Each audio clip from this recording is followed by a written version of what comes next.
in every moral field, they are tendencies of disruption. You might think of them as the minor gesture. They're not always obvious. In fact, I think of them as cracks, and cracks are monstrous eruptions, but they're the end products of hidden tendencies that run underground the surface, civilizing, colonizing ethic of a structure, right?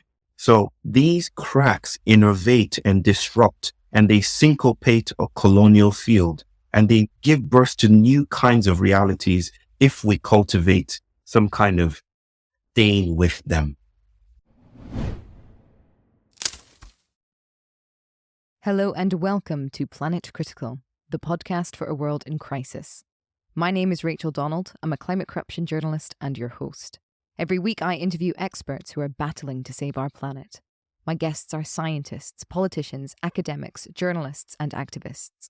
They explain the complexities of the energy, economic, political, and cultural crises we face today, revealing what's really going on and what they think needs to be done.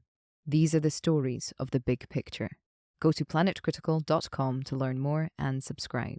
My guest this week is Bayo Akomolafe. Bayo is a philosopher, writer, activist, professor of psychology, and executive director of the Emergence network. He's the author of We Will Tell Our Own Story and These Wilds Beyond Our Fences, Letters to My Daughter on Humanity's Search for Home. Bayo is an extraordinary poet, artist, linguistic dancer who seems to revel at the very edge of thought, holding up fractal mirrors with which we can see ourselves in splendid possibility and wounded reality. He has a way of speaking that invites both the past and the future to pick up the spirit of the present and remind it not to be weighed down by all that it thinks it is. In this conversation, Bayo talks about the crisis of mastery that we face today, white modernity, and the edge of the moral field into which we must dance and play and revolt. He describes cracks as innovation, the pragmatic of the useless, the minor gestures which disrupt, and edge as a place of power. This is a conversation about Carnival and bodies, on de-territorialising our senses, on emerging with reality, on relating, and on coming home. I hope you all enjoy the episode. If you do, please share it far and wide. And if you're loving the show, become a patron on Patreon or support Planet Critical with a paid subscription at planetcritical.com. By signing up, you'll get the Planet Critical newsletter inspired by each episode delivered straight to your inbox every week. You'll also have access to the wonderful Planet Critical community who are full of inspiring thoughts, ideas, critiques, and determination. The links are in the description box below. I'm so grateful to everyone who chooses to support the project. I'm a vehement believer in ad-free and open access content, so Planet Critical wouldn't exist without the direct support of the amazing community. Thank you so much to all of you who believe in Planet Critical and keep the project going every week. Bayo, thank you so much for joining me on Planet Critical. It's a real pleasure to have you on the show. It's great to be here, sister. My first question for you is, why is the world in crisis? Well, there's this old song by Phil Collins that comes to mind. It's called Something Happened on the Way to Heaven. And of course he was singing, it was about a romantic relationship, and things going wrong. But I like the idea, the metaphoric quality of something happening on the way to heaven, because we were on the way to heaven, right? Modernity is white modernity, right? Where whiteness is not reducible to white-skinned people. But is this colonizing, civilizing paradigm that seems to have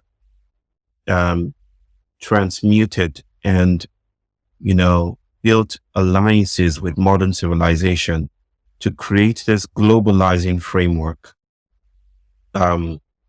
led by an overculture of some kind,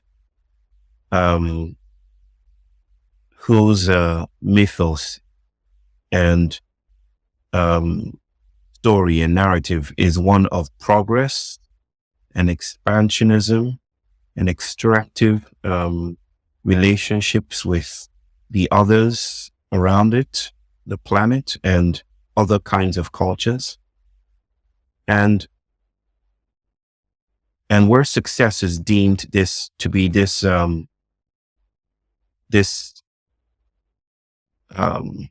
how do I put it?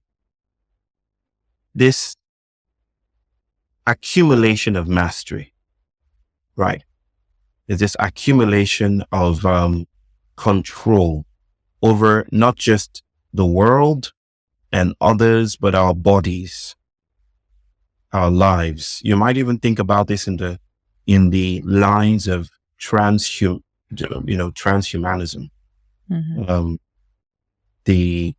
The effort to gain greater and greater control over our emotions, our lives, and the world around us, basically, to reach some kind of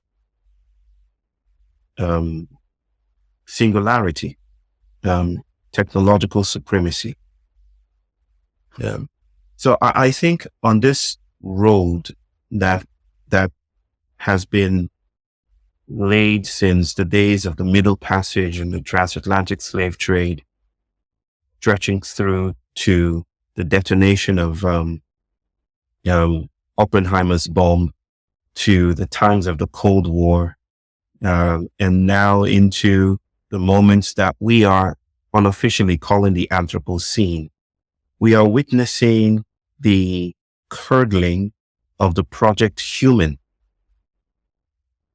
And by project human or spaceship human, I'm speaking about the anthropogenic, anthropocentric paradigm of seeking mastery over the elements. Right. We're effectively building towers that seek to reach into the sky upwards, like that mythological story of the Tower of Babel. And the crisis here is that the gods are not very favorable to this project of reaching the stars. They don't seem very keen on the prospects of that. The gods here are not bearded, Zeus-like, enthroned figures on earthly spaces. The gods here are microbes and bacteria and viruses and ecologies and plants and sea lions and icebergs. It seems that we are, that there's something about the quest for mastery has turned us into some kind of a pheromonic accident. There's this very beautiful metaphor that I like to deploy of ants in a death spiral. They keep going around. Some kind of pheromonic accident takes place, and they keep going around in a circle in their effort to reach heaven. In this case, reach their hive, reach their home. But they're unable to do so because they just keep going round and round in a circle. Because the pheromone trail has looped around itself and it's eaten itself. So they go around for days, sometimes, these ants, and they just keep marching around, insisting that they're getting closer to home, I believe. And then they die in a circle. They die out of exhaustion from marching. That's the crisis, I think. It's the crisis of the man, the anthropos. It's the crisis of a world-building project that is meeting its limitations. Yeah. So we're in a crisis because the way to go doesn't seem as generative any longer. The highway isn't leading to anywhere interesting.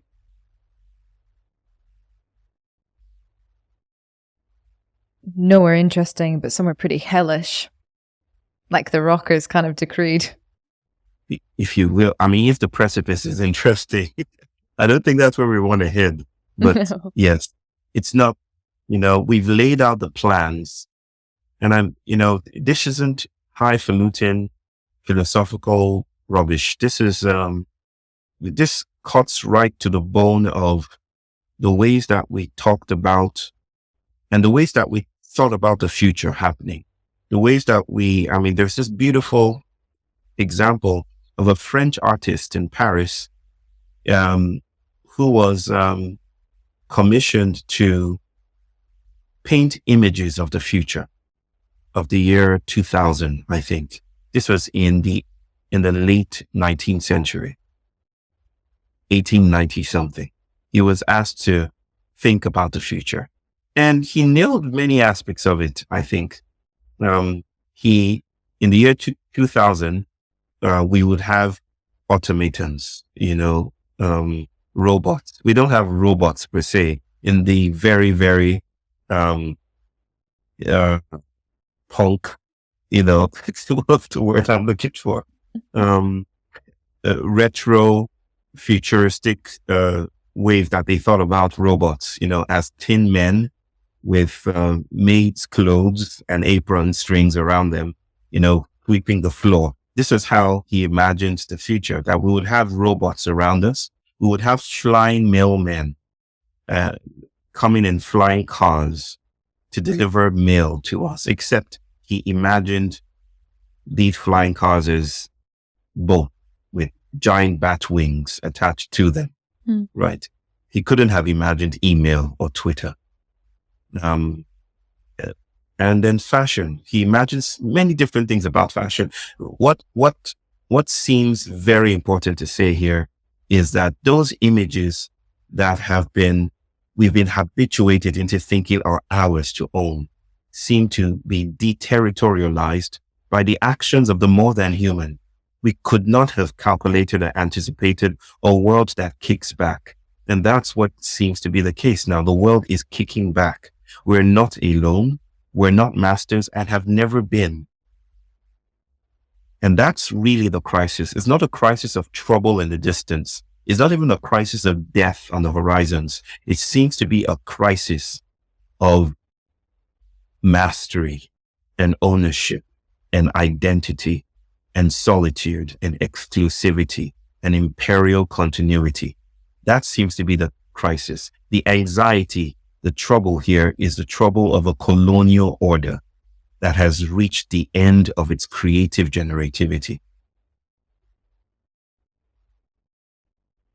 This has made me think of Simone Weil's book, The Need for Roots. Right. I haven't read that one.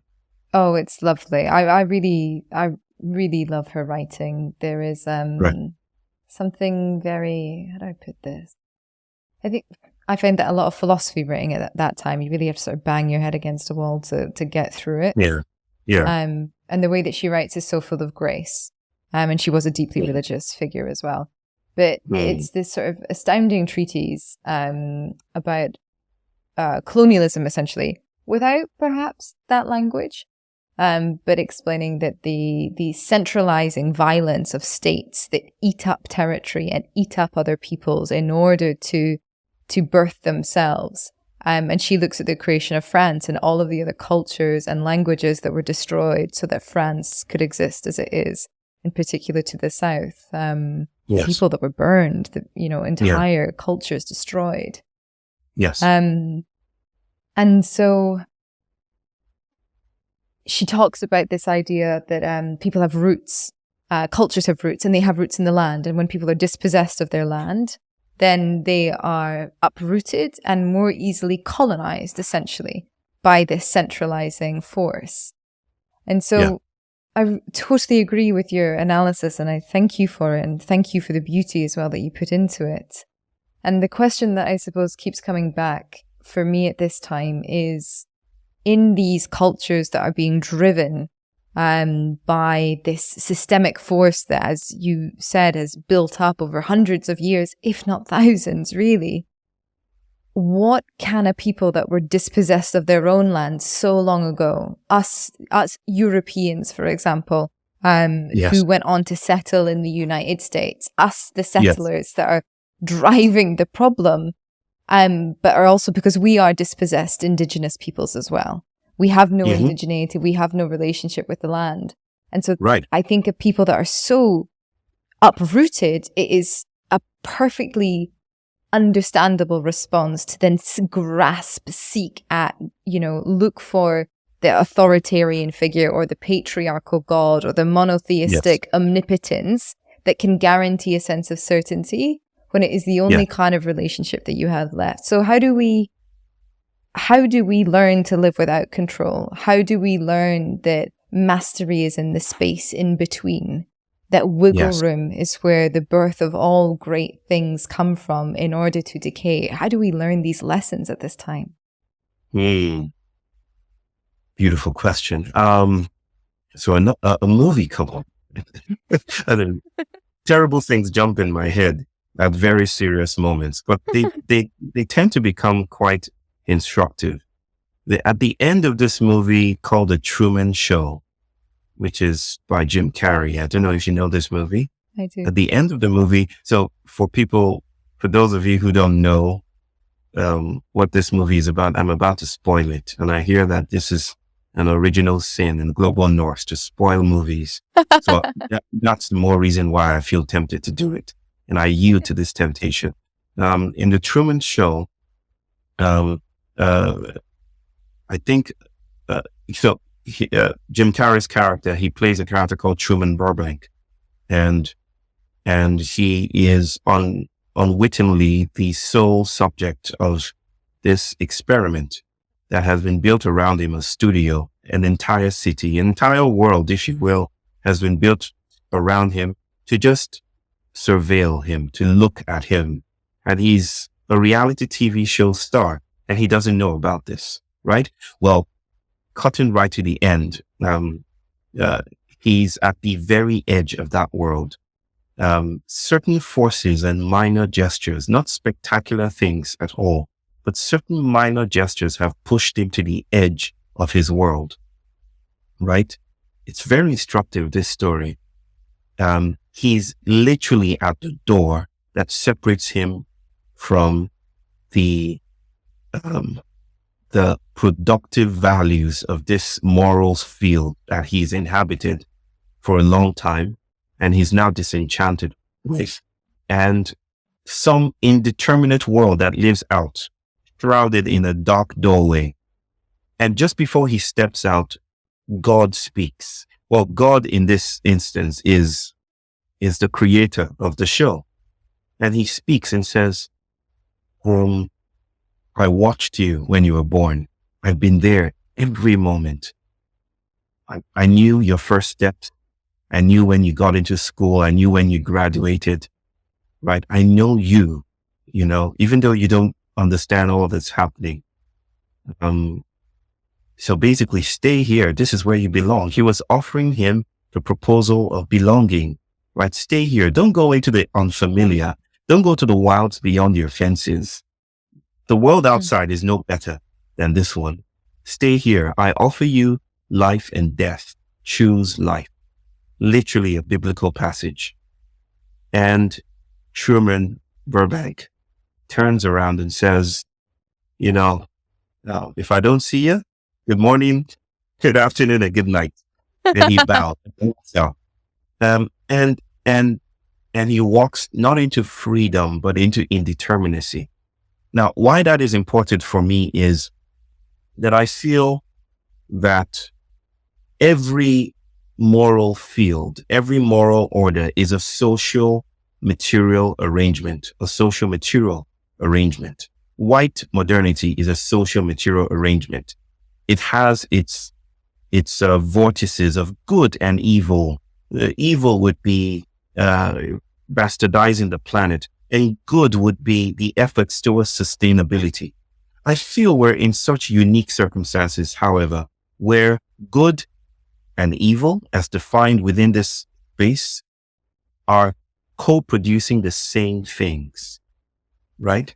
Where the political left and the political right seem to be speaking with the same language now, right? It's like choice is broken. The very idea of choice is broken. It's not that we don't choose. There isn't a failure to choose. Instead, there is a failure of choice.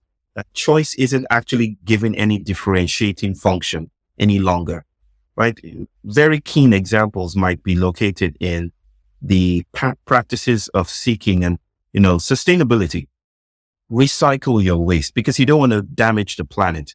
But what actually happens is that 90% of recyclable waste goes to Africa, goes to Asia, goes to South America, right? Scotland sends out, I was just from Dundee, Scotland sends out hundreds of thousands of tons of plastic waste to Africa, right? In the name of sustainability, of waste colonialism is being perpetuated. 15 million pieces of clothing in the name of fashion sustainability is received by Ghana from the global north every week. They even have a small cottage industry called the dead white man's clothing, right? That is dedicated to building a consumerist enterprise around received clothing, which well-intentioned, good, righteous, conscientious folks in the global north, the so-called global north, send out thinking it goes to this green emerald city and it's returned as a green product. So even righteousness is complicit in tending to and proliferating and co-creating a very troubling order of things. This is what Guattari, Felix Guattari, called a normopathy. This is when normativity becomes pathological, or when the hospital becomes ill. So in a very, very potent sense, we are at the edge of a moral field that is no longer generative, and where good and evil are only co-producing each other, right? Which brings me back to the aspect of the story that feels very pertinent here. I feel that in every moral field, there are tendencies of disruption. You might think of them as the minor gesture. They're not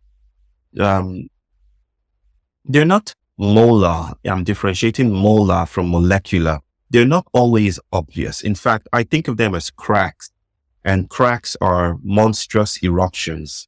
But they're the end products of hidden tendencies that run underground the surface, civilizing, colonizing ethic of a structure, right? So these cracks innovate and disrupt, and they syncopate a colonial field, and they give birth to new kinds of realities if we cultivate some kind of staying with them, right? The thing that led Truman Burbank to the edge of his world wasn't a grand declaration. It wasn't a grand discovery. He didn't discover that. He made no discovery of some sort. There wasn't some philosophical treatise that he happened upon where he read, "Oh, I'm actually the subject of a reality television show, and my life has been a sham all this while." He never discovered. It was a simple moment where he fell in love with a glance. He had this moment where he turned his gaze and his eyes locked with some stranger in a field. And this lady becomes the minor gesture. That moment disturbs and haunts him. And it becomes this syncopating force that activates disturbances and accidents. And that's the crack innervating and zigzagging its way to the end, the final scene where he decides to move through the edges, the liminal spaces. So I think I have this theory called white syncopation. And this is how I think about colonial structures and the disarchitecture, the blackness that runs through it that calls for its demise. And I think a politics that situates itself messily, at this site, this exquisite site of mattering, this place of failure, this place where things are put together well, this messy ecotone that borders the edges of white supremacy, that in that place of unsettlement, there lives pragmatics of the useless. In the words of my sister Erin Manning, that is, it's useless because we don't know what to do with a crack except to seal it back up, right? We only cover cracks. A pandemic is a crack, and then we just want to seal it back up and get back to normal. But there's something about staying with failure or situating politics as failure that allows us a space of social experimentation, that allows us a place of spillage, that allows us a place not of solutionism or easy answers or convenient boundaries, but some place of trying and failing. Fernand Deligny called it tentative, or a place of tentativity, of experimentation, where we meet the monstrous, non-objects in our moral fields. And instead of trying to rehabilitate them, we accompany them. There's something about radical accompaniment that situates itself in a politics of failure that allows us possibly to shapeshift. And shapeshifting to me is the thing. It is the kernel. It is how things turn, right? It is how subjectivities become transformed. And that is the issue to me. I've spoken too much. No, not at all. Thank you. I love that you're talking about cracks. I talk about wiggle room in my writing. This same idea. Yes, it seems. There's a betweenness that we forget about, and betweenness is this relationality. And relationality is the fabric of the universe. No one thing exists independently. We are all interdependent. And there needs to be that space in order for the things to exist and to be in relationship, but there still needs to be that connection. And so space, gaps, cracks, betweenness, wiggle room, it's all where the magic of possibility happens. And I'm reminded of Anne Carson's work on effectively defining the love triangle and eros, and the fact that there needs to be the beloved, and there also needs to be space. There needs to be lack in order to have desire.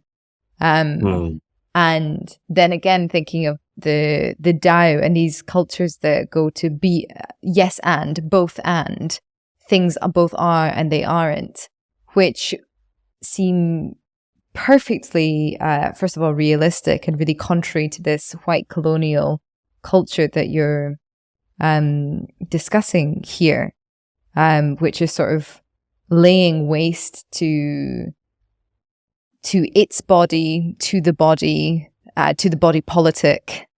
So then how do we, because it's this how question of again, I agree with you. And how is it that we invite people into that space, these little tendencies of disruption, these little earthquakes, the shifting tectonic plates of possibility? Yes. How, when everything else feels like it's so precarious, how do we invite people to an edge and help them understand in a way, or make it so inviting in a sense that it's, how do I put this? Yeah, I get the question already. I can feel it. Yeah. When things are precarious, how do we invite people into a space of precarity that is not as threatening? Yes. Well, there's no guarantee that it isn't threatening. In fact, it is in some sense threatening. The monster is threatening. The monster is the refutation of convenient form, right? The monster is the liminal edge of sanity, of familiarity, right? It's where our senses, it's when our senses don't know what to do, right? The monster defies representation. If it can be fully represented and it isn't, it has lost its monstrosity. It's just an other that needs to be rehabilitated into a form that we're familiar with. But the monster defies representation, and that's scary and threatening. Actually, I mean, there are counts of captains of slave ships from the transatlantic trade that built nets on the sides of the ship to keep their slaves safe. Think about that for a moment. That they built safety nets around the hull of the ship so that when those bodies, those slaves, those black bodies decided, yeah, we're done with this and would jump into the waters, they would meet a safety net, right? I even think of sometimes the captains writing a memo saying, we care about your safety, so we plant a safety net. So don't try to do this, right? Think about the psychopathological diagnostic criteria of drapetomania in the antebellum South. That was a way of saying, if you are having desires for freedom as a slave, if you're having desires of leaving the plantation, then there's something wrong with you because this is your proper place.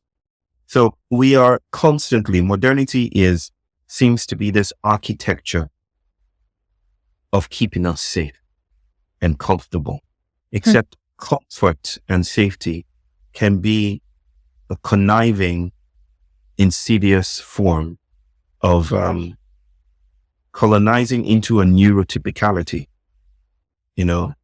a racialized hierarchy of bodies that produces certain kinds of realities to the exclusion of other kinds of realities.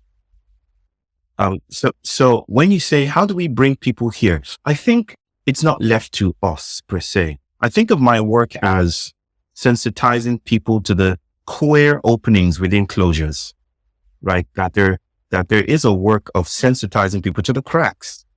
And these cracks are not outside things. They're not like, hey, there are the cracks there. I mean, a crack in terms of, I'd like to tell these stories so that, the metaphors might do more than just inform, so you can feel it in your bones. NASA told us a story last year, 2023, I think, about this black hole in the center of the Milky Way called Sagittarius A. And this huge black hole was awakened 200 or so years ago when this errant teenage cloud of debris and dust drifted past its nostrils and it sneezed. And this, in some sense, and this blast, this cosmic blast drifted towards our planet. And NASA, eventually having the technology to detect this drift, was able to, through the process of data sonification, transform this blast into music. And we heard the song of a black hole as if for the first time. It's very strange sounds that came through the music of a black hole. But it's not that this blast was drifting through space-time. It's that this blast is space-time in its drifting, right? In the same way, I think of cracks as innovating reality. The tensions of reality is a distraction to me. I think we live in processualities of becoming. So that reality, the images of stability that we're used to, what Simondon will call the meta stability, those images are constantly being upended. Nature is the denaturalization of its own self. So reality is a distraction. We're, like you say, we're in relationalities. Nothing exists by itself or can be conceived by itself. So cracks are invitations in themselves. I like to think that, in fact, I conceptualized a new notion of invitation. I called it convitation.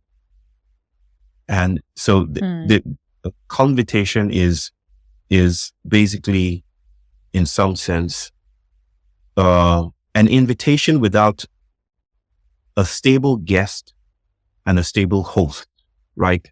The notion of an invitation would preserve the binary of a host inviting a potential guest, right?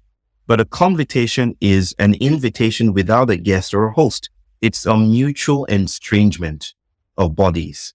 And I think this mutual estrangement not estrangement, but estrangement of bodies is afoot. We are all becoming monstrous in a way. In some sense, there's a mass disabling event in the processes of white modernity that is already calling us to places of despair, of grieving, of falling apart. I think we can feel these cracks moving through the spaces, in form of the declining trust in democratic institutions, right? January 6th in the United States, the very sturdy foundations upon which we build society are shaking. And this disturbance is being felt in our bodies, in our psyche, in how we educate, in how we think about literacy, in how we think about the future. And I think one work is to sensitize people there because we're already being invited.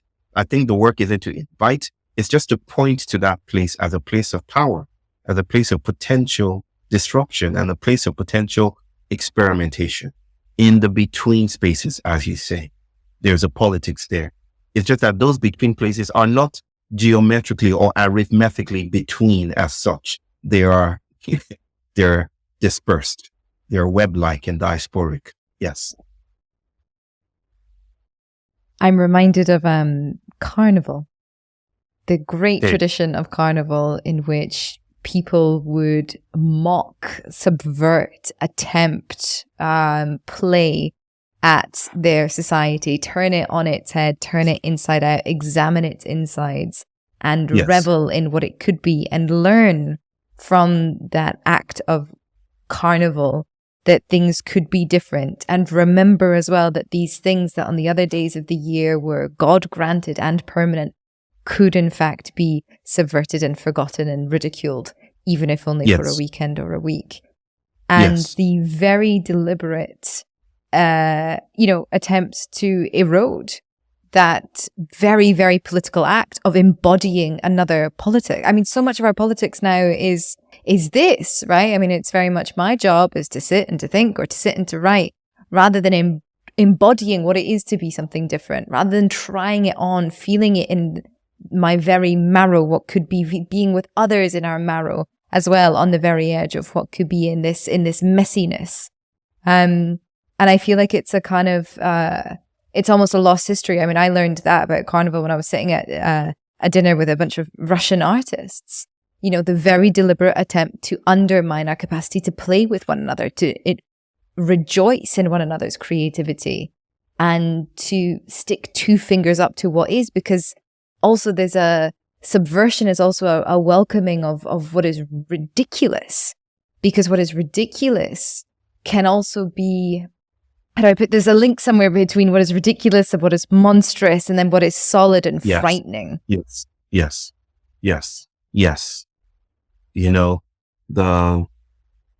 The carnival is so central to my thinking about what I call post-activism, that next year in 2025, my organization, the work, the ecologies and communities that I've been very privileged to convene and host for years now, we're having 7 simultaneous carnivals around the world next year in Italy, India, Brazil, the US, Kenya, Australia. I don't know if I've done 7 already, but the West Bank as well, Palestinian territory. At the same time, we're hosting carnivals, not a party, not Burning Man, but this subversion you speak of, this field of ridiculous, useless pragmatics and this upending of surfaces, like a jubilee, like a space of jubilee. So it's an ecotone. We're tracing ecotones in the ecology of the modern, of the concretized. And this is not just, like I said, a party. This is about de-territorializing our senses too. It's releasing the hard edges of the images that we're used to, right? And this kind of work would call for us to draw upon other senses, using the words of our artist in residence, Krista Dragoma. to draw upon other senses is to relinquish the idea that the world is fully made and already done with, right? It calls for some kind of artistic perception, or looking away at, in order to see through the corners of our eyes, the peripherality of our eyes, instead of the very front-facing. In a way, we're trying to say that the way to go, how we speak about, oh, we need to save the world now. We have only 2 years left, according to Simon Steele, the executive secretary of the United Nations Framework Convention for Climate Change. We have 2 years left. And we must not be distracted. We have to focus. Clarity is needed. And I'm thinking clarity is getting in the way now, right? So much data and so much front-facing frontality, so much front-facing captivity, visual regimes of capture, blind us or obscure the generativity of distraction. There's something about being distracted that speaks to what my people, intuit, the Yoruba people, when they say, in order to find your way, you must become lost. They're saying the path of distraction, the choreography of distraction is probably needed now. We have to but we have to explore and munch and eat and regurgitate and just render edible the edges of our senses so that they can become more porous and more available for new kinds of capacities, I guess. I think. There's something about the way that we sense information, and the way that information processing has become very much to mirror machines in humans. And so I like what you're saying about this idea of being distracted, of being bombarded, of being colonized again by data, because it doesn't really matter how much data we have about the big picture. We can only ever act in relation, and we can only ever be in relation to our locale, to the community around us, because of the nature of being a biological organism with our own beautiful myriad limits, which we should be celebrating at all points rather than trying to overcome. And as you're talking, I'm thinking as well about this, and maybe you can help me shine some light on it. It's something I've been toying with recently, but this idea of sense making and things making sense, and senselessness and violence that is senseless, but violence being felt in the body. And so this like fundamental rupture even in how we seek to make sense of the world, always through this disembodied process of consuming information as it is presented to us in a very, very particular way, prosaic way, which has its huge limitations, as anyone listening can hear with how you speak. It's so full of poetry and it alludes to so much. You say one word and I hear 1,000 words. Yes.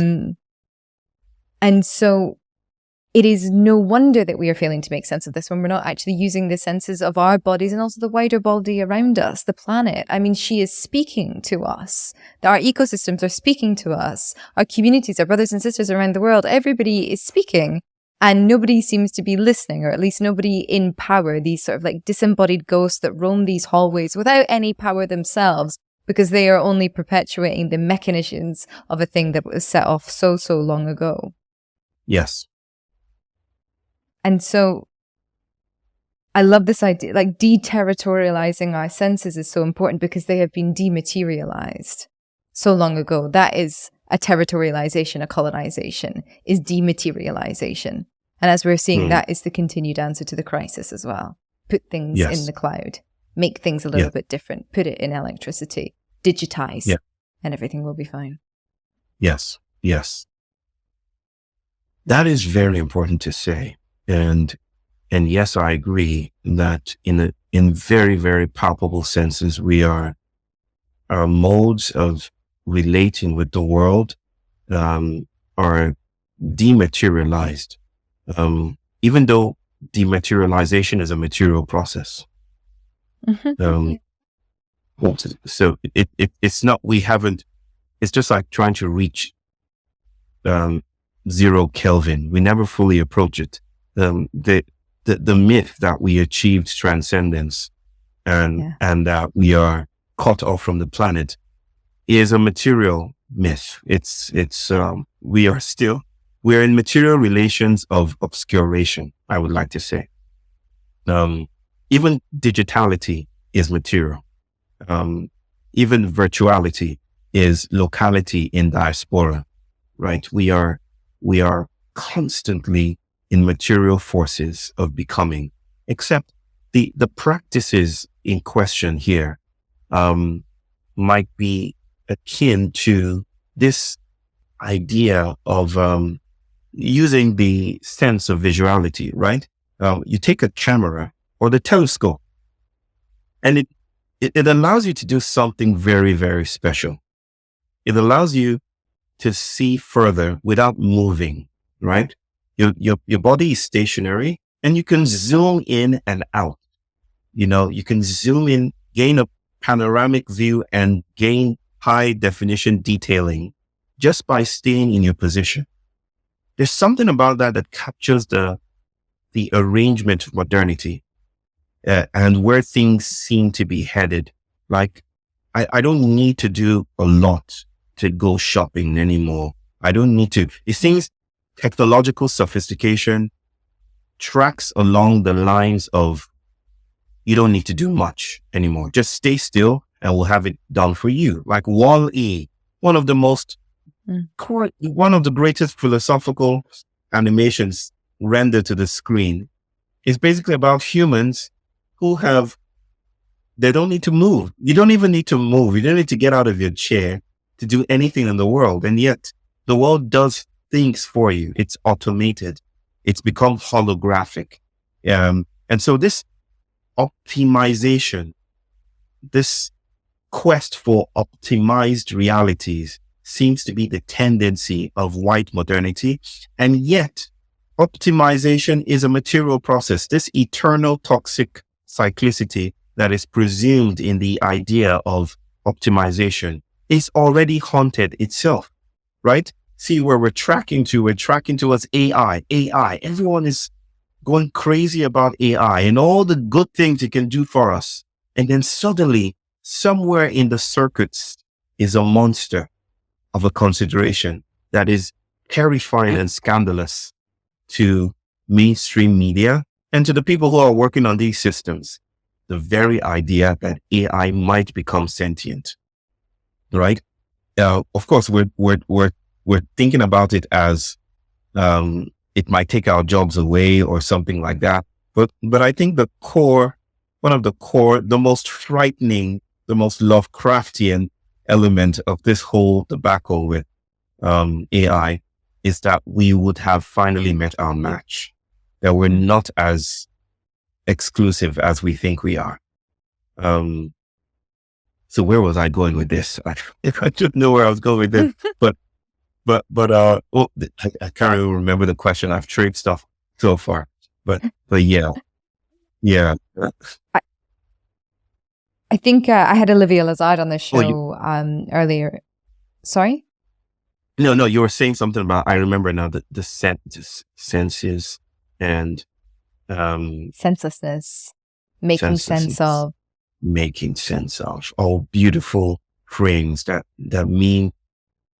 could mean entirely different things. Maybe what I'll say is that we are in communication now.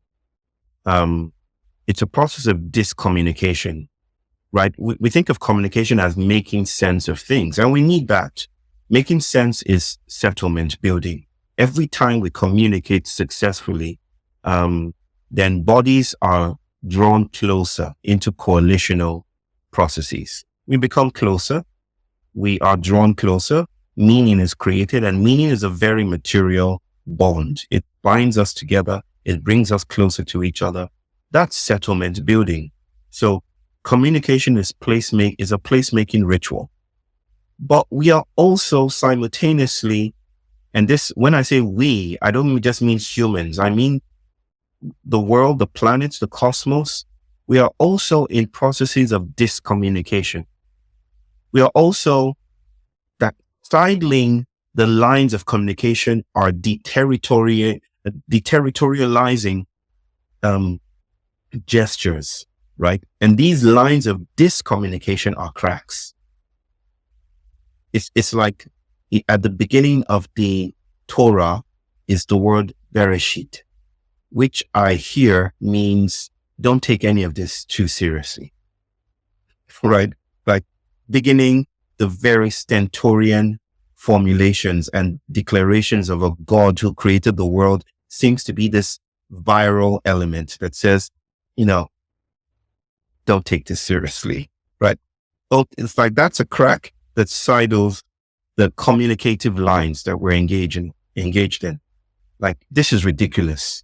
It's like we're always in some carnivaling process. The crack is a carnival. The crack is a carnival. I think that's a beautiful sentiment to end on, Bayo. Thank you so much for your time. It's been delightful to speak with you. I'm very grateful. Thank you. Thank you very much. Thank you. My final question for you is, who would you like to platform? Oh, a brother comes to mind. His name is Craig Slee, and he is based in the UK. He's from Cornwall.